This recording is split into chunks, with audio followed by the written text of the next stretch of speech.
friends, this is Ed, and I'm bringing you pork roast. This is not much of a recipe, more of an invitation for you to start cooking, because every oven is different and you just have to play around with the temperature and time and the size of the roast that you have. But then again, there are a few principles that help you get a better result. And to start with, use pork shoulder for your roast and take it out of the fridge already in the morning if you're going to cook it for dinner. Then procedure is quite simple. We dry rub and roast. We start with salt. It is around 2 kilo piece of meat, so it is really hard to oversalt it. Probably will not salt it enough and we'll have to finish it with some kind of sauce or something.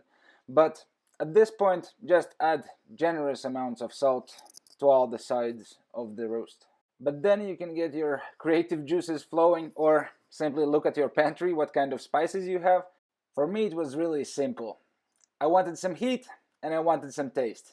So I took cayenne pepper for heat and smoked paprika for the wonderful color, but mostly for the taste, as smoked paprika is other known as bacon of spices. But then comes the good part of the recipe. You can rub your meat.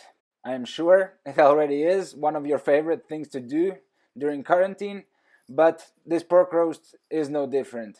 You need to rub it really thoroughly because there are a lot of nooks and crannies, so make sure you rub it till you're completely satisfied with the outcome, and then you're done.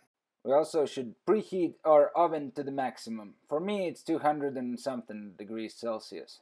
For roasting, I like to use cast iron skillet. It is an amazing pan. This one at this point is not perfectly seasoned, so it doesn't look all bright and shiny before, but I added some oil and again it looks as new. Now just add meat to the pan and there is a mandatory massage, so yeah, there's a better result. Put the pan into the center of a preheated oven to 200 maximum degrees for 1 hour and 15 minutes. But I would suggest washing your dishes, as we have to lower the temperature of the oven in about 15 minutes or so. Use this time wisely and make your future self happier. But after initial hard roast, we should lower the temperature to something around 200 degrees. An hour passes and you can take it out.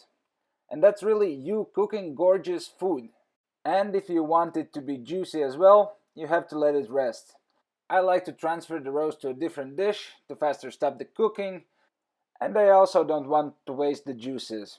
There are fats, spices, salt, all the good stuff.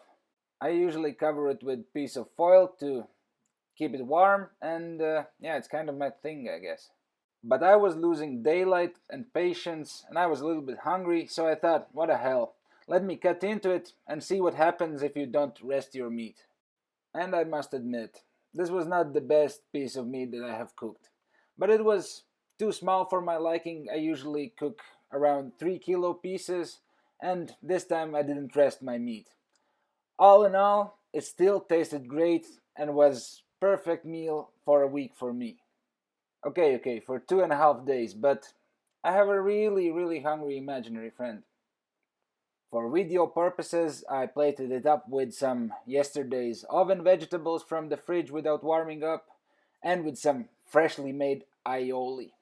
That stuff makes everything taste like heaven, and it distances some people from you. So stay close, but distanced, stay healthy, eat tasty, and see you next time.